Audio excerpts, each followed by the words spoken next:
Hello everyone, my name is Priyanka. This seminar is a review of papers number 17.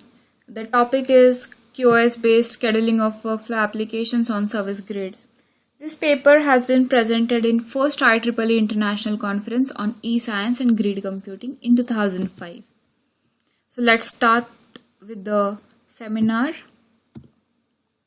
In the today's agenda, we have some points. I will go through each point one by one, like what is the background of this paper. I will explain some key concepts. Then the problem in the existing grid workflow, and as a solution in this paper, they have proposed a model which is QoS based system, and they also have proposed a scheduling algorithm. And finally, I will discuss experimental results and future work of this paper. So before we start with the actual problem, I will explain some key concepts like utility computing, grid computing, and QoS services and their constraint.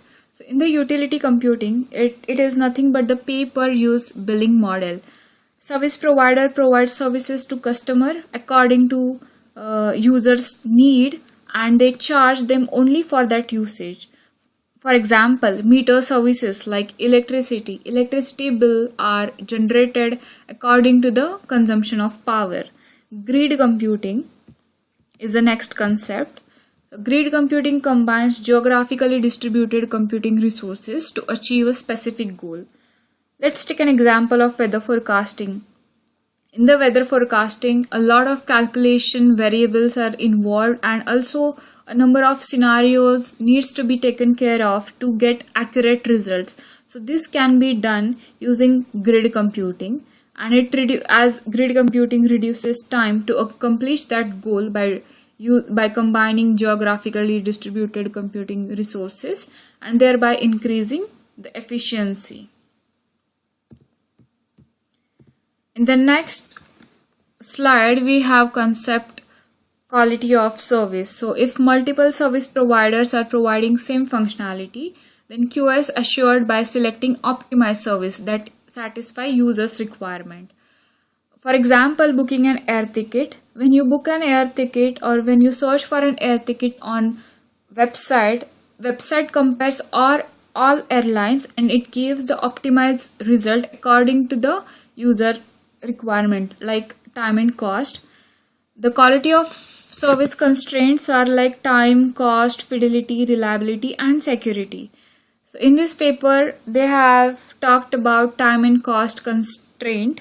So time is nothing but total time required to complete a workflow, and time is usage of resources or the service price of that service to execute the task. Fidelity is quality of output of workflow. Reliability is all services available whenever they are needed, and security is those resources are trustworthy. So these are some constraints. In this paper, they have just talked about time and cost. Let's come to the background. So in the existing grid workflow management system with scheduling algorithm, it minimizes the execution time, but resource management and scheduling workflow based on users' quality of service constraint has not been addressed in existing grid system. So in existing grid workflow management, it minimizes the execution time, but it does not consider the user's QoS constraint. So those are like time and cost. For example, I want to execute a workflow in 1 hour and the cost is like $20. So those constraints are not considered in earlier grid workflow management system. So in this paper, they have proposed a model, and their goal is to schedule a workflow such that it minimizes execution cost and yet satisfy time constraint imposed by user. Motivation behind this goal is like a workflow consists of many tasks, and task needs some service so that it can execute that task. So these services are provided by many service providers, but service providers charge different for that same service. So service providers charge higher price for higher QoS.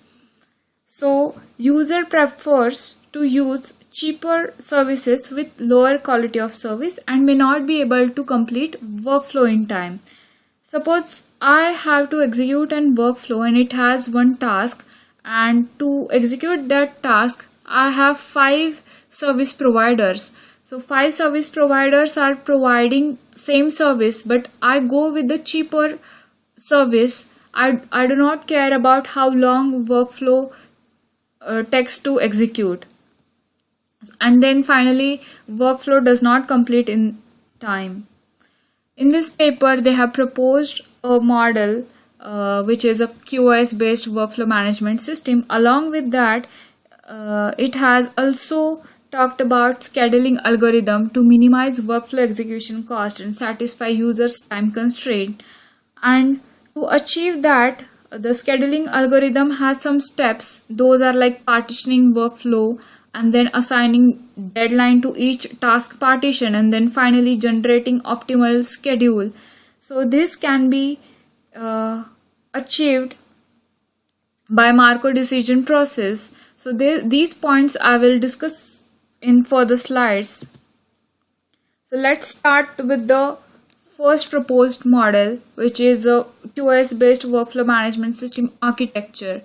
In this architecture, as you can see, at the left hand side we have management system, and the right hand side there is a grid market directory. So this directory consists of many service providers. So first component of management system is workflow specification, next is service discovery, and third is workflow scheduling. In the workflow scheduling itself, it has 4 steps like workflow planning, advanced reservation, and there is a reservation request, that is service level agreement, and the final is workflow execution.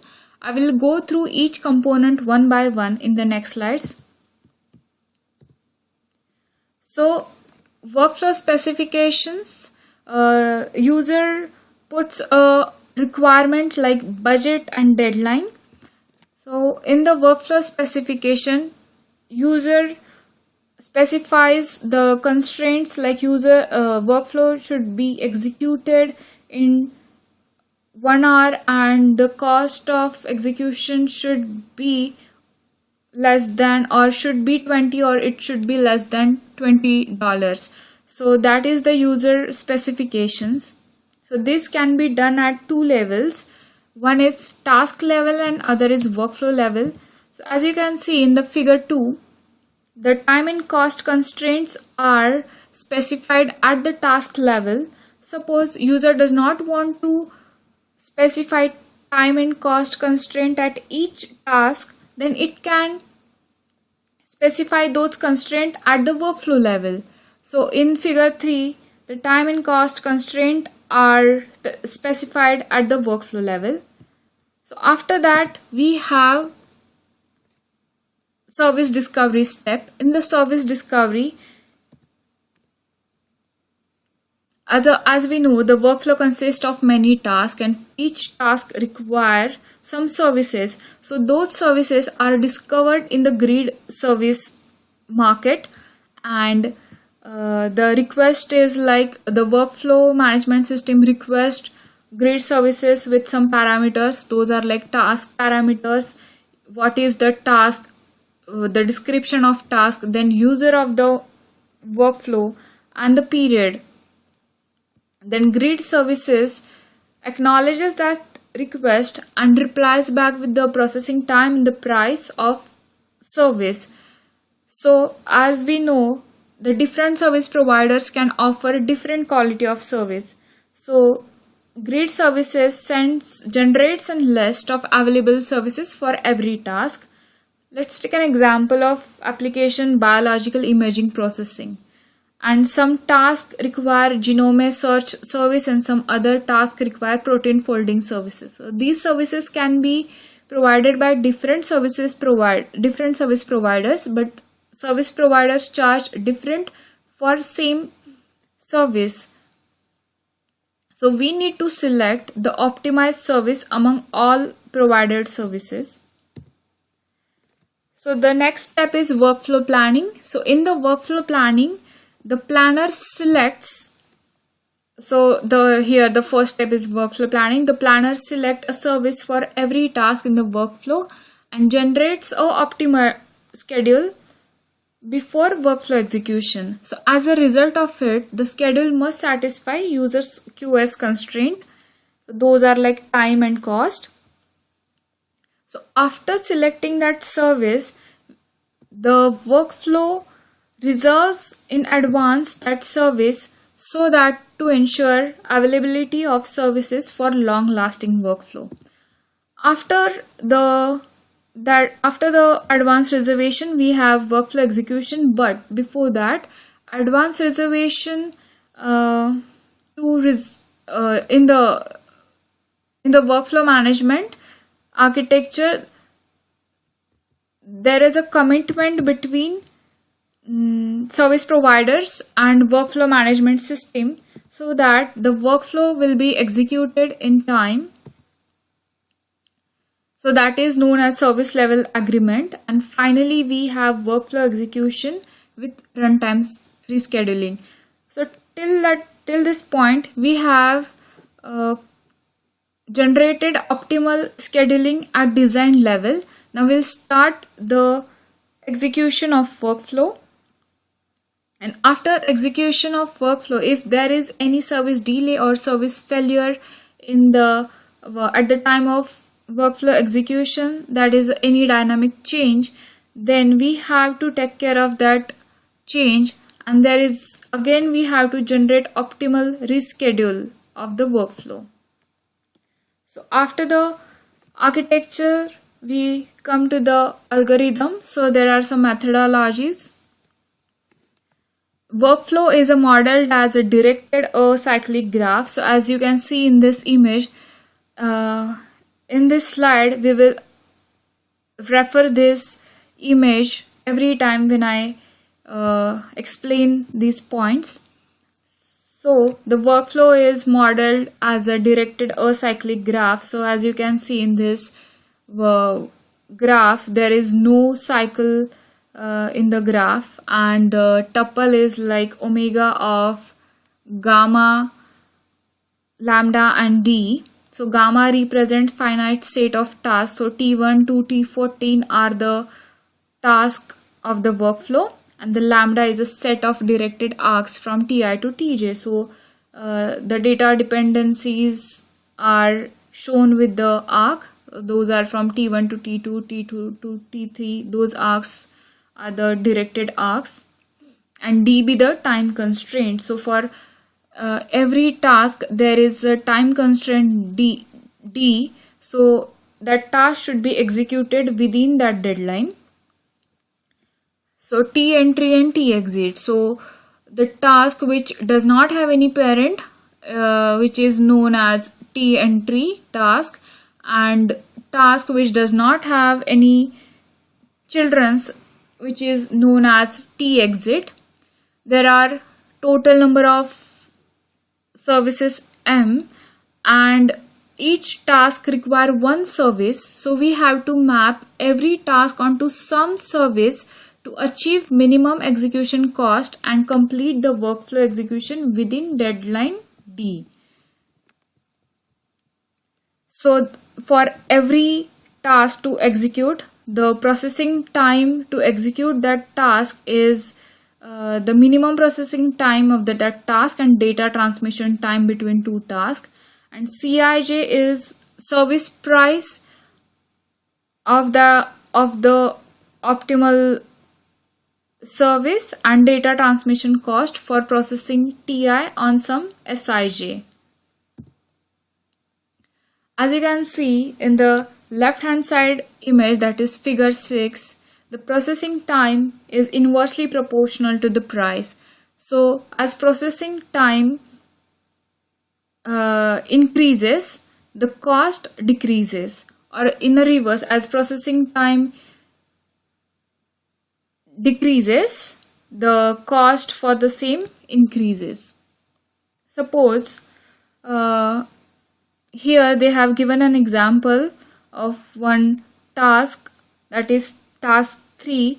Task 3 needs to be executed and it needs some services. So these service can be provided by 5 different service providers, but these service providers charge differently. Suppose 4 service providers charge $6, but it takes a longer time, and service provider 5 has highest cost, but the processing time is less. So this is one property, like processing time is inversely proportional to the service price. In the proposed solution, they have used a method like divide and conquer. First, they have discovered all available services and requested QoS parameter of services for every task, that is, what is the service time and the cost for each service to execute that task. After the discovery of services, they have grouped workflow task into task partition according to the nature of the task, like the task has one parent or one children, or multiple parent or multiple children. After that, they have distributed overall deadline into every task partition and then generated optimized schedule plan based on the local optimal solution of the every task partition. And finally, they have executed workflow. And if in the runtime execution, if there is any failure or dynamic change, then workflow is rescheduled again. So last 4 steps are explained in next slides in detail. So first, the second step is like workflow task partition. As you can see, the tasks are partitioned according to their nature. Like T1 has multiple childrens, so this is known as this symbol indicates like it is a synchronization task. T2, T3, T4, which have one parent and one children, so they are known as a simple task. So they have combined simple task in one group. So after the partition, each partition has 4 parameters: start time, deadline, expected execution time of the partition, and the minimum execution time. So start time of T2 is the deadline of T1, or you can say the start time of T14 is the deadline of this partition. So whatever the start time of task is the deadline of the parent task. Expected execution time is the difference between deadline and the start time, and the minimum execution time of task partition is the summation, that is all processing time required to execute each task is, and they are calculated together, that is a summation, which is a minimum execution time. So this is known as a branch, as we have combined simple task into one branch.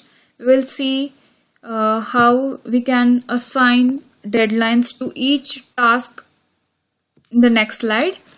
There are 4 policies. First policy is cumulative subdeadline of any independent path between 2 synchronization tasks must be same. So T1 and T10 are 2 synchronization tasks. So T7 and T9 should have same deadline. So if any task is executed before another task, then we can synchronize, or we can put same deadline for each task, so as if some task is executed before other task, then we can match that deadline and move the services to the cheaper services. Move the execution to the cheaper services. Next policy is cumulative subdeadline of any path from Vi to Vj equal to the overall deadline. So as we have divided users overall deadline to the subdeadlines, so T1 to T14 has different paths. So each path should have same deadline. So if they achieve that deadline, then workflow will be executed within a time. Third policy is any assigned subdeadline must be greater than or equal to the minimum processing time of the corresponding task partition. So any subdeadline of this task should be minimum processing time. So that means if the minimum processing time of T5 and T6 is greater than that deadline, then workflow execution will exceed. The fourth policy is overall deadline is divided over task partitions in proportion to their minimum processing time. Each task requires different services, and those different services can be those different services have different time. So according to their minimum processing time, their deadline should be assigned. So some task may require 20 minutes to execute, some task may require 1 hour to execute. So depending on that, the sub deadlines are assigned. These assignment can be done with BFS and DFS algorithms. So BFS is breadth first search and DFS is depth first search. According to it, they have done critical analysis and computed start time and sub deadlines of every task partition. So after the task partition and deadline assignment, we have to schedule a workflow. We have to generate an optimized schedule, and as each task partition has its own sub deadline, we can find a local optimal schedule for each task partition. And then if each local schedule guarantees that their task execution can be completed within their sub deadline, then whole workflow execution will be completed within the overall deadline. And also if deadline is met, we can also minimize the cost for each task partition. So for optimal scheduling solution for task partition, there are two strategies to schedule optimal solution. One is synchronization task scheduling and other is branch task scheduling. So we know to execute that task we have many services, and planner selects one service. So how it selects the service after the partition? It just select the cheapest service that can process the task within the assigned sub deadline. So the objective function is here to meet deadline and select the cheapest service. So this is the case when the task is synchronization task. As you can see, the synchronization task, which is one task which has many children and many parents. And the other task type is branch, which has many tasks in one branch. So this problem is solved by branch task scheduling, and if multiple tasks present in task partition, then scheduler needs to make a decision on which service to execute its child so as it meet the deadline. So this sequential problem is solved by Markov decision process. Markov decision process uses dynamic programming and reinforcement learning to solve this problem. So MDP is nothing but a state space such that each state has current execution task Ti and remaining deadline RD. As we know, this T2, T3, T4, this is a one task partition. It has one start time and one deadline. So when T2 is selected, when service for T2 is selected, we have to decide which service to consider to execute T3 and T4. So this can be achieved by MDP, and this can the MDP uses dynamic programming algorithm, and it iterates same solution, and after it takes it allocates a service to task and guarantees the QoS constraint. So the pseudocode of the scheduling algorithm is like this. The input is workflow specification. Workflow specifications are like user specifications like cost and time. Those are the input of workflow graph. After the input, we know the workflow which has some task, and those needs to be executed with the user constraint like time and cost. So for each task, service is discovered, and in the discovery, grid services generates a list of services with processing time and cost, which are of each service which are required to execute that task. And after the service discovery, the workflow tasks are grouped into task partition, and for that task partition, deadline is assigned so that the task is executed within that subdeadline. After the distribution of deadline, optimal schedule is generated based on STS and BTS, as we have seen in previous slides how optimal schedule can be generated using STS and BTS.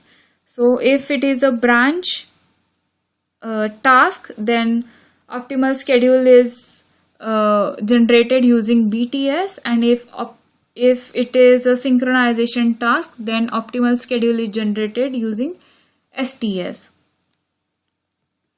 So finally, we come to the last step of the workflow scheduling, which is rescheduling of workflow.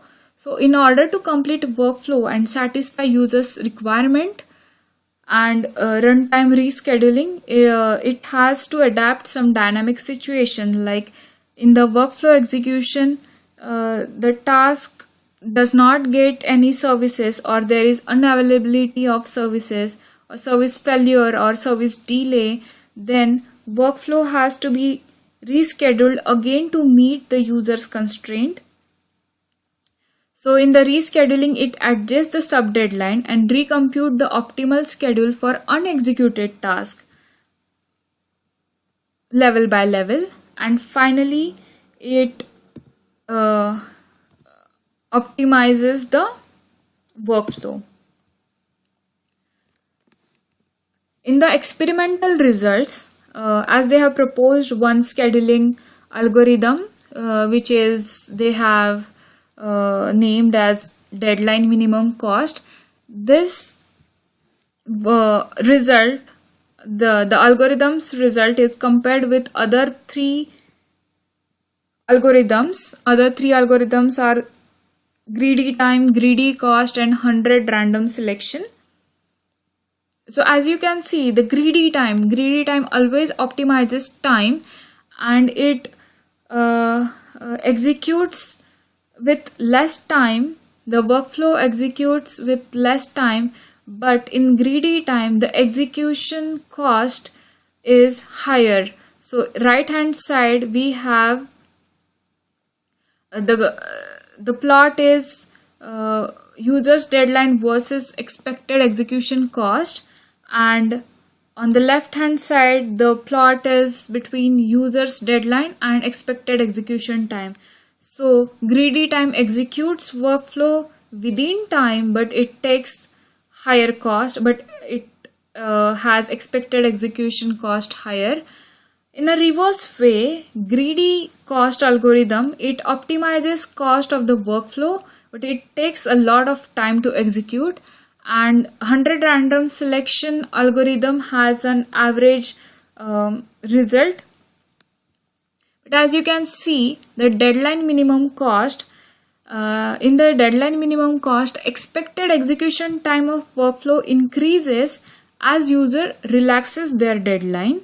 And also in deadline minimum cost, execution cost of workflow is reduced as users relax their deadline.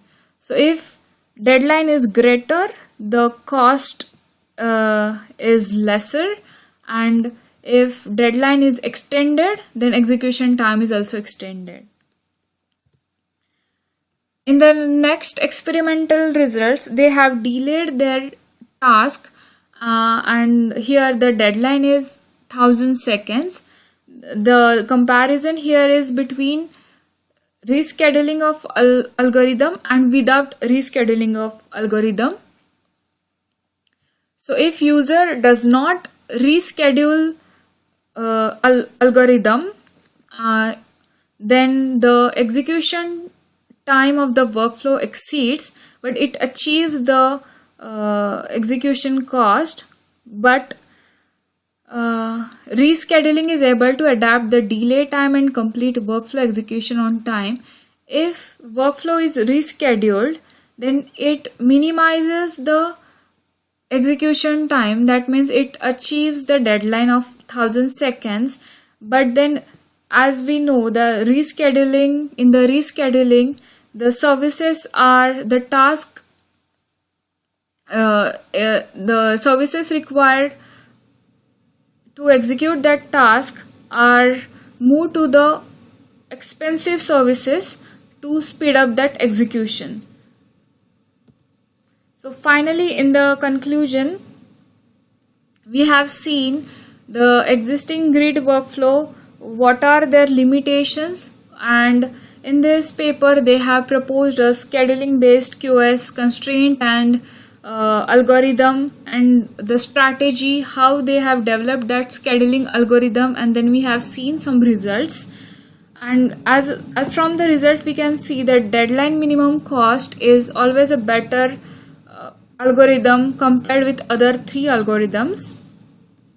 So in the future work is to further enhance this scheduling method to handle more dynamic scenarios such as dynamic pricing. So in the future they can work on the dynamic pricing in the workflow execution. If price is changed, then that should be rescheduled and the user constraint should be satisfied.